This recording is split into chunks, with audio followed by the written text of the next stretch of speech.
আল্লাহর ওলি বললেন, হ্যাঁ ভাই, তুমি ছিলে বিধর্মী, তুমি তো রোজা রাখতে না, তোমার উপর রোজার কোনো হুকুম ছিল না, তুমি ঈমানদারও ছিলে না, কিন্তু তুমি যে জান্নাতের মধ্যে উড়ে বেড়াচ্ছ। ওই বিধর্মী বলে, ও ভাই শোনো, আমি কেন জান্নাতের মধ্যে আসলাম, জান্নাতের মধ্যে কেন আমি উড়ে বেড়াচ্ছি? আমার মধ্যে একটা স্বভাব ছিল, যখন রমাদানুল মুবারক যখন আসতো, রমাদানুল মুবারক আসার সাথে সাথে আমি আমার পরিবার পরিজন সবাইকে ঘোষণা করে দিতাম, হ্যাঁ আমার পরিবার পরিজন শোনো, রমাদানুল মুবারক এসে গেছে।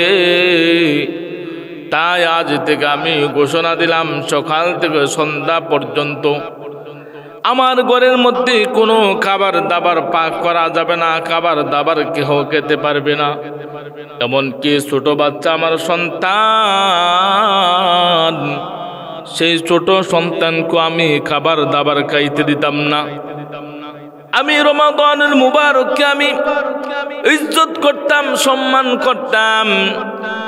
এই রমাদান মুবারক আসলে যেমনি ভাবে মুসলমানরা সকাল থেকে সন্ধ্যা পর্যন্ত যেমনি ভাবে তারা খানা পিনা থেকে বিরত থাকে, আমিও যদিও মুসলমান না, আমি যদি ইমানদার হই নাই, কিন্তু আমার কাছে ওই জিনিসটা খুব ভালো লাগতো।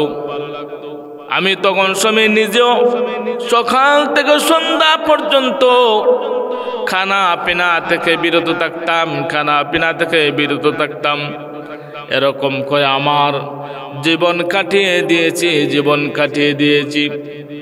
যখন সময় আমার মৃত্যুর সময় গণায় আসছে, তখন সময় আল্লাহ রব্বুল আলামিন আমাকে ঈমানের মতন দৌলত আমার উপর নসিব করে দিয়েছেন। আমি যখন মৃত্যুবরণ করি, তখন সময় আমি কালেমা পড়ি, লা ইলাহা ইল্লাল্লাহু মুহাম্মাদুর রাসূলুল্লাহ সাল্লাল্লাহু আলাইহি ওয়াসাল্লাম। ইয়া আইয়ুহাল্লাযীনা আমানু কুতিবা আলাইকুমুস সিয়াম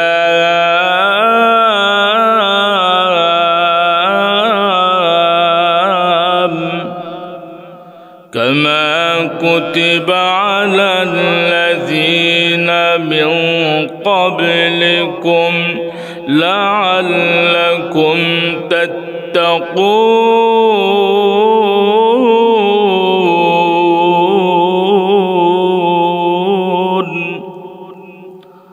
মুহতারাম হাজিরিন, আল্লাহ রব্বুল আলামিন এই আয়াতের মাধ্যমে পৃথিবীর মানুষদেরকে জানায় দিলেন, পৃথিবীর মানুষেরা রে, তোমাদের উপর রোজা ফরজ করা হয়েছে, যেমনি ভাবে পূর্ববর্তী লোকদের উপর রোজা ফরজ করা হয়েছিল, কেননা তোমরা যেন তাকওয়া অর্জন করতে পারো, পরহেজগার হতে পারো, সেজন্য তোমাদের উপর রোজা ফরজ করা হয়েছে।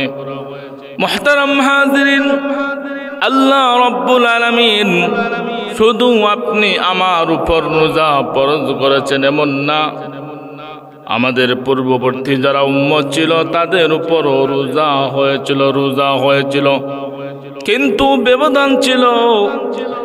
আমাদের রোজা দীর্ঘ 1 মাস রোজা রাখার জন্য একটি মাসও নির্ধারণ করে দিয়েছেন। শাহরু রমাদানাল্লাযী উনজিলা ফীহিল কুরআন হুদাল লিন্নাসি ওয়া বায়্যিনাতিম মিনাল হুদা ওয়াল ফুরকান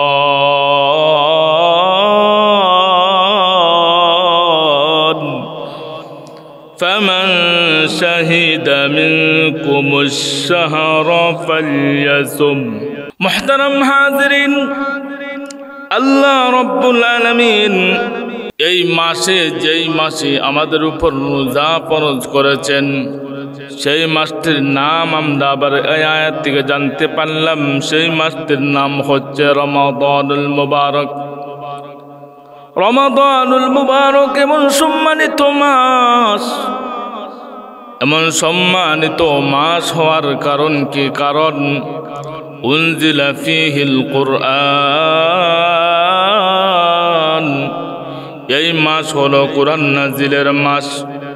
রমজান মাসই হলো সে মাস যাতে নাজিল করা হয়েছে কোরআন, যা মানুষের জন্য হেদায়েত এবং সত্য পথ, যাত্রীদের জন্য সুস্পষ্ট পথ নির্দেশ আর ন্যায় ও অন্যায়ের মাঝে পার্থক্য বিধানকারী। কাজেই তোমাদের মধ্যে যে লোক এই মাসটি পাবে সে এ মাসে রোজা রাখবি। আমরা প্রথমত এই মাস কোরআন নাজিলের মাস। এই মাস সম্মানিত হয়েছে কোরআন নাজিল হওয়ার কারণে। আল্লাহ রাব্বুল আলামিন এই মাসে আমাদের উপর রোজা ফরজ করে দিয়েছেন। এই মাসের সম্মান একমাত্র কিসের জন্য বেড়ে গেল? একমাত্র কোরআন নাজিলের মাস হওয়ার কারণে। আপনারা প্রশ্ন করতে পারেন, হুজুর শুধু রমাদানুল মুবারকে তো কোরআন নাজিল হয় নাই, রাসূল কারীম সাল্লাল্লাহু আলাইহি ওয়াসাল্লামের উপর 23 বছরে কোরআন নাজিল হয়েছে। মুহতারাম হাজিরিন, আল্লাহ রাব্বুল আলামিন লৌহে মাহফুজের মধ্যে যেদিন কোরআন সংরক্ষিত করে রেখেছিলেন, এই রমাদানুল মুবারকের ভিতরে একটি রাত্রি আছে, যেই রাতের নাম লাইলাতুল কদর। আল্লাহ রাব্বুল আলামিন লৌহে মাহফুজের মধ্যে একসাথে যখন সংরক্ষিত করেন সেই দিন লাইলাতুল কদর। লাইলাতুল কদর সেই রাত্রিটা হয়ে গেল রমাদানুল মুবারকের ভিতরে। সেজন্য রমাদানুল মুবারকের পূর্ণ মাসের সম্মান বেড়ে গেছে। মুহতারাম হাজিরিন, এই মাস কোরআন নাজিলের মাস। এই মাস মুসলমানদের একটি আমল বাড়িয়ে দেওয়ার মাস। এই মাসের মধ্যে যদি কেহ একটা ফরজ আদায় করে, মহান আল্লাহ এই ফরজ এত পাওয়ার দান করেন। আল্লাহ রাব্বুল আলামিন 70টা ফরজের সমপরিমাণ সওয়াব দান করেন। সুবহানাল্লাহ। মুহতারাম হাজিরিন, কেহ যদি একটা নফল আদায় করে, মহান আল্লাহ এই নফলকে একটা ফরজের সমপরিমাণ সওয়াব দান করেন। কত সম্মানিত মাস! এই মাস আসলে পরে আরো কত রকমের অফার রাখা হয়েছে। রাসূল কারীম সাল্লাল্লাহু আলাইহি ওয়াসাল্লাম হাদিসের মধ্যে বলেন, ইযা দাখালা রমাদান ফুতিহাত আবওয়াবুল জান্নাহ وغلقت أبواب جهنم وسلسلة الشياطين। রাসূল কারীম সাল্লাল্লাহু আলাইহি ওয়াসাল্লাম বলেন, হাদিসে পাকের মধ্যে বলেন, যখন রমাদানুল মুবারক আসে, ইযা দাখালা রমাদান ফুতিহাত আবওয়াবুল জান্নাহ, মহান আল্লাহ রাব্বুল আলামিন জান্নাতের সমস্ত দরওয়াজাকে খুলে দিয়ে দেন। সুবহানাল্লাহ। মুহতারাম হাজিরিন, শুধু তাই নয়, ওয়াগুল্লিকাত আবওয়াবু জাহান্নাম, যে জাহান্নামের দরওয়াজাগুলো বন্ধ করে দেওয়া হয়। ওয়াসুলসিলাতিশ শায়াতিন,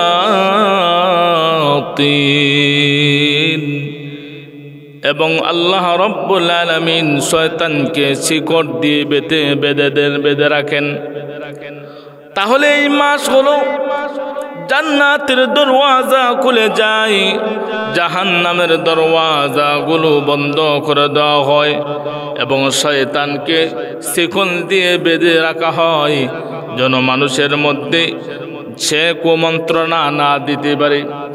মুহতারাম হাজিরিন, তাহলে একদিকে কোরআন নাজিলের মাস, এই কোরআন নাজিলের মাস এমন একটি মাস, কোরআন নাজিল হওয়ার সাথে সাথে মহান আল্লাহ রব্বুল আলামিন এই মাসের ইজ্জত সম্মান বাড়ায় দিয়েছেন। এই কোরআন নাজিল হওয়ার কারণে এই মাস সম্মানিত হয়ে গেছে। এই মাসকে যারা সম্মান করবে তারাও সম্মানিত হয়ে যাবে। মুহতারাম হাজিরিন, সেজন্য এই মাসটা অত্যন্ত সম্মানিত মাস, কোরআন নাজিলের মাস। সেজন্য এই মাসে মহান আল্লাহ রব্বুল আলামিন সমস্ত ঈমানদারদের উপর রোজাকে ফরজ করে দিয়েছেন। আমরা তাহলে কি করব? এক নম্বর হলো সিয়াম পালন করব। দিনে হলো সিয়াম আর রাতে হলো কিয়াম। দিনে আমরা রোজা রাখবো আর রাতের বেলায় তারাবিহের নামাজ আদায় করব। আল্লাহর কাছে আমরা বেশি বেশি চাইব। এক মাস যদি কেহ সুন্দরভাবে যদি আমল নেক আমল করতে পারে, যেহেতু 71, যদি এক মাস আমরা নেক আমল করতে পারি তাহলে 70 মাসের সম পরিমাণ সওয়াব আমাদের আমল নামায় হয়ে যাবে। আল্লাহ রব্বুল আলামিন চাইলে তো আরো বাড়ায় দিতে পারেন। মুহতারাম হাজিরিন, তাহলে এই মাসটা সম্মানিত মাস, কোরআন নাজিলের মাস। এই মাস কোরআন নাজিলের মাস, কোরআন নাজিল হয়েছে এই মাসে। এই মাসে আমরা কোরআনের কালামুল্লাহর তেলাওয়াত বাড়ায় দিব, বেশি বেশি কালামুল্লাহ শরীফের তেলাওয়াত করব।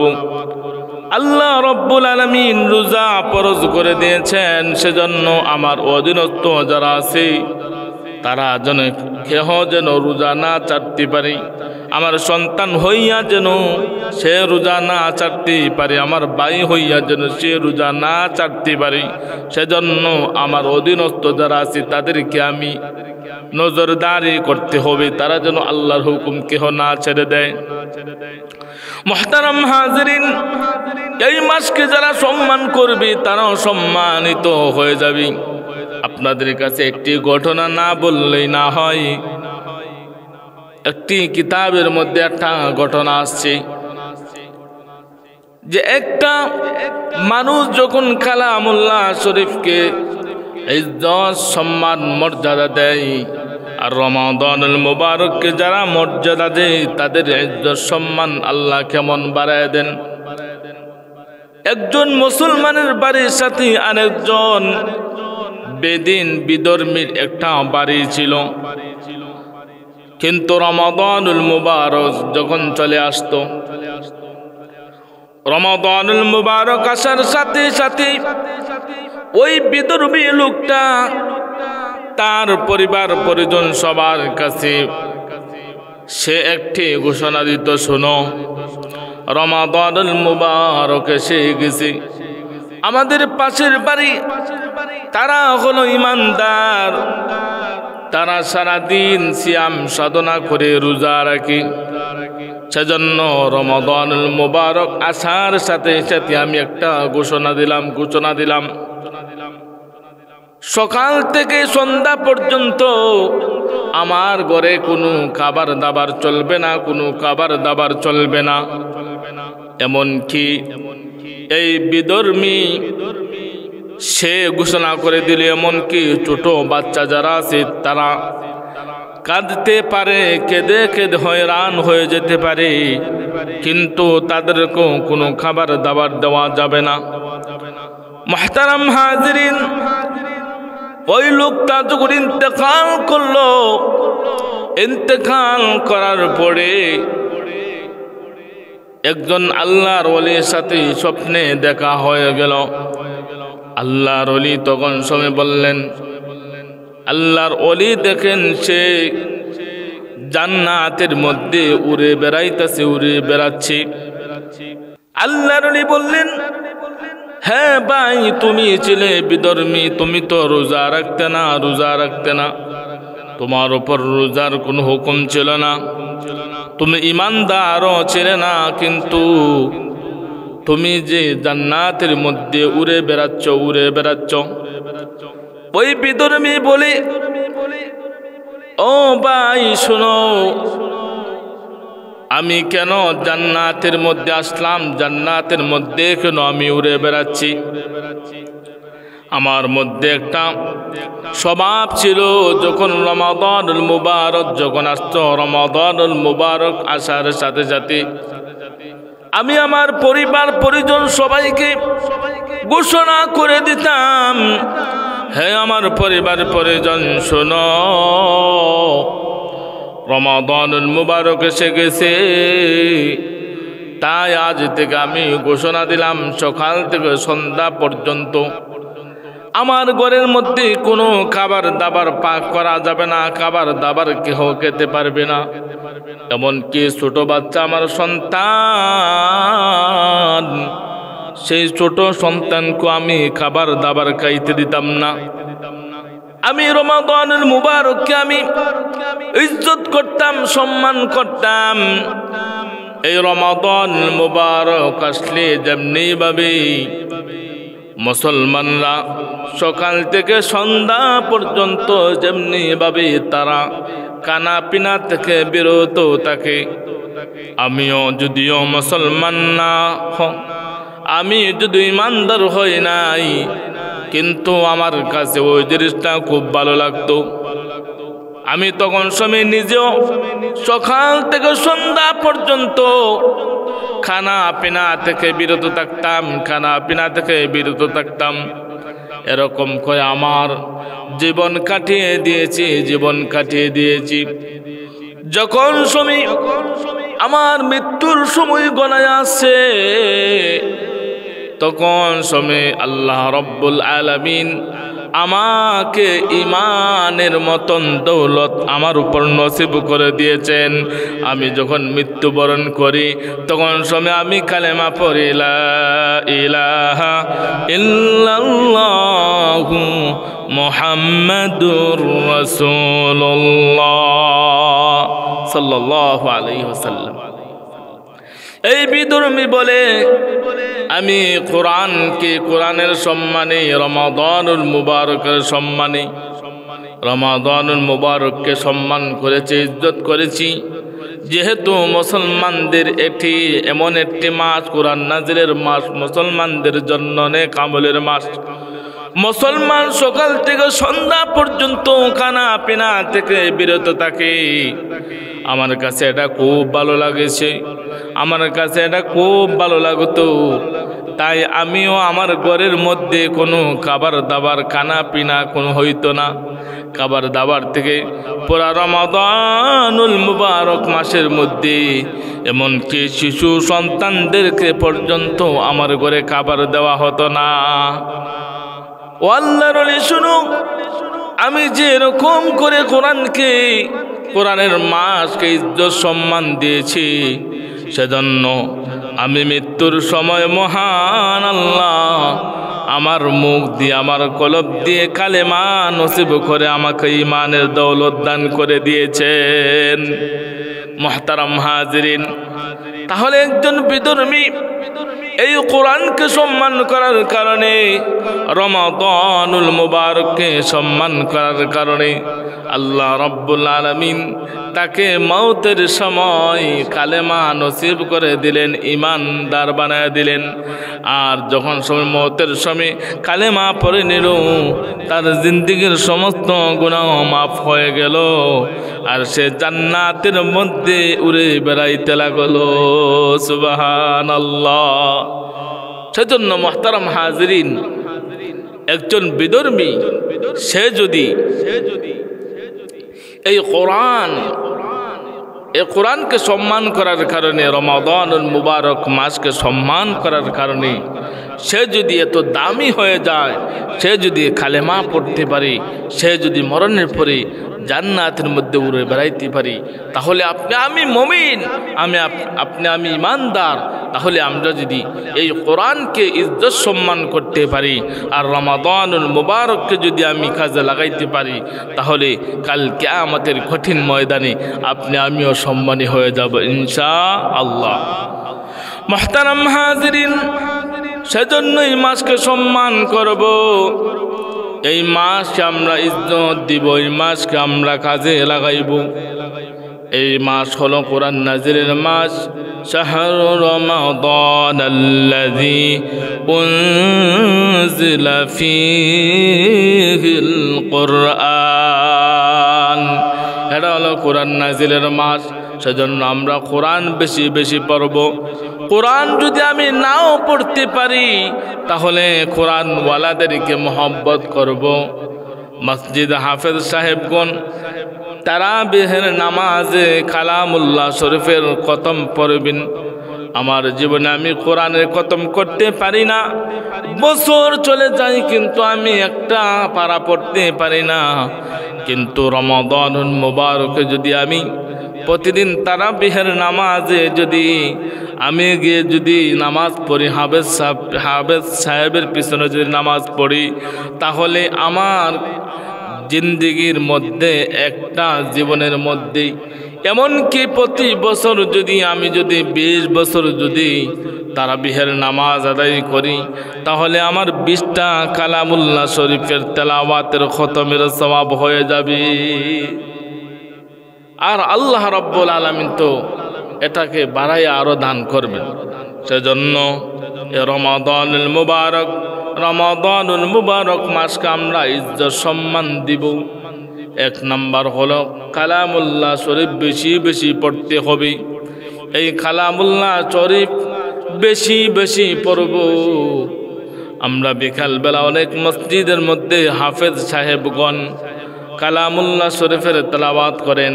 আমরা যদি আসরের পরে আমরা যদি 20 মিনিট সময় যদি আমরা সময় ব্যয় করতে পারি, তাহলে 1 মাস কষ্ট করার পরে আমার ইবাদত বন্দেগীর মধ্যে আবারও আরেক কোরআন খতমের সওয়াব আমার আমল হয়ে যাবে। আমি যদি কালামুল্লাহ শরীফের তেলাওয়াত পড়তে পারি না, কিন্তু যারা পড়ে তাদের কাছ থেকে শুনি, তাহলে তো আমার আমলের মধ্যে, আমার আমল নামার মধ্যে এই কালামুল্লাহ শরীফের খতমের সওয়াব আল্লাহ পাক দান করবেন। সেজন্য কোরআন পড়তে পারি না, যদি নাও পড়তে পারি তাহলে শোনার ব্যবস্থা যেহেতু আছে শুনব। আর যেহেতু আপনি আমার উপর রোজাকে ফরজ করে দেওয়া হয়েছে, আমি রোজা রাখব। কেননা শুধু আপনার উপর রোজা ফরজ হয়েছে এমন না, পূর্ববর্তী উম্মত যারা আছিল তাদের উপরও রোজা ফরজ আছিল। ইয়া আইয়ুহাল্লাযীনা আমানু কুতিবা আলাইকুমুস সিয়ামু কামা কুতিবা আলাল্লাযীনা মিন ক্বাবলিকুম লাআল্লাকুম তাত্তাকুন।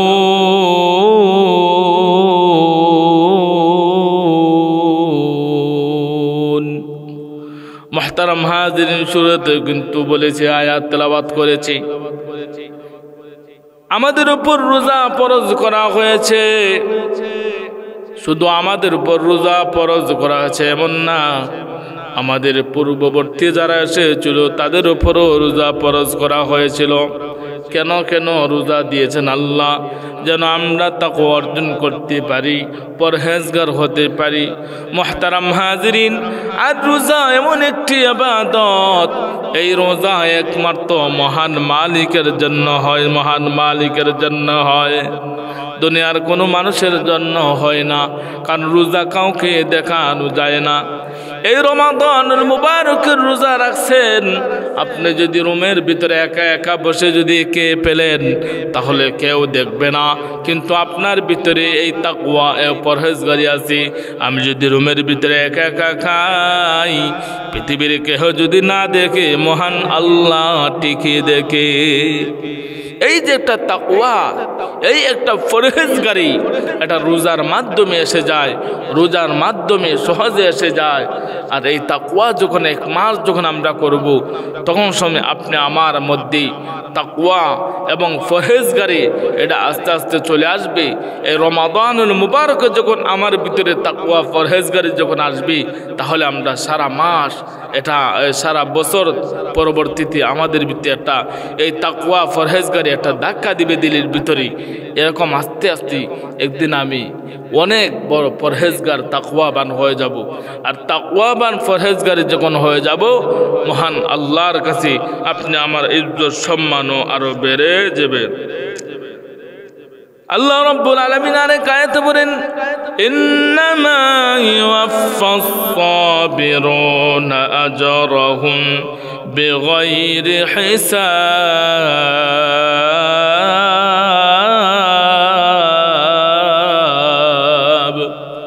আল্লাহ রাব্বুল আলামিন বলেন, ধৈর্য ধারণকারীগণই অগণিত সওয়াবের অধিকারী হবে। মুহতারাম হাজরিন, কষ্ট হবে, রোজা রাখবো, বিনা কষ্ট রোজা রাখা যাবে না, কষ্ট তো অবশ্যই হবে। আপনি আমার কষ্ট হওয়ার পরে যখন রোজা ধৈর্য সাথে ধৈর্য ধারণকারী হব, রোজা রাখবো, তখন সময় আপনি আমি অগণিত সওয়াবের অধিকারী হব। তাই এই রমজান মাসে সুবর্ণ সুযোগ পেয়েছি, ধৈর্যের সাথে আমরা রোজা রাখব। বিকালে রোজা রেখে ক্লান্ত হয়ে গেছি, তেলাওয়াত আপনি আমার করতে মন চাই না, তারপরও ধৈর্য ধারণ করে আপনি তেলাওয়াত করব। এতে আপনি আমার আমল নামায় অগণিত সওয়াব হয়ে যাবে। আর কালকে আমাদের কঠিন ময়দানে যার কাছে সওয়াব বেশি থাকবে, তাদের ইজ্জত সম্মান মহান আল্লাহর কাছে বেড়ে যাবে। মুহতারাম হাজরিন, সেজন্য এই কালামুল্লাহ শরীফের সাথে বেশি বেশি সম্পর্ক করব। এই রমাদানুল মুবারক কালামুল্লাহ শরীফকে আমরা মাঝে মাঝে বুকে জড়িয়ে ধরব, আকিফ করব, আফসোস করব। কালামুল্লাহ শরীফ আজ এখন থেকে চলতেছে, হয়তো আরেকদিন পরেই রমাদানুল মুবারক আমাদের কাছে আসতেছে। মাঝে মাঝে না, প্রতিদিন চেষ্টা করব কালামুল্লাহ শরীফকে খুলে একটু চেষ্টা করব পড়ার জন্য। চমকাবো, জড়ায় ধরব। রমাদানুল মুবারক কোরআন নাজিলের মাস, কিন্তু আমি কালামুল্লাহ শরীফ সুন্দরভাবে পড়তেই পারি না। আফসোস করব। এই কোরআনের সাথে যদি রমাদানুল মুবারকের মধ্যে কালামুল্লাহ শরীফের সাথে যদি সম্পর্ক করতে পারেন, এই কালামুল্লাহ শরীফকে যদি বন্ধু বানাইয়া আপনি যদি দুনিয়া থেকে যাইতে পারেন, কিয়ামতের কঠিন ময়দানে এই কালামুল্লাহ শরীফ আপনার বন্ধু হইয়া আপনাকে হেফাজত করে জান্নাতে নিয়ে যাবে। মুহতারাম হাজরিন, সেজন্য এই কালামুল্লাহ কোরআন শরীফ বেশি বেশি তেলাওয়াত করব এবং কালামুল্লাহ শরীফের সাথে সম্পর্ক করব। আপনি আমার সন্তান, আপনি আমার সন্তানদেরকে, ভাইদেরকে, আমার সন্তানদেরকে আমি কালামুল্লাহ শরীফের শিক্ষা এই রমাদানুল মুবারকে বেশি বেশি দেওয়ার চেষ্টা করব। মুহতারাম হাজরিন, আল্লাহ রাব্বুল আলামিন যেন আমাদের প্রত্যেককে এই রমাদানুল মুবারকে ইজ্জত সম্মান করার তৌফিক দান করুন। সকলে বলেন আমিন।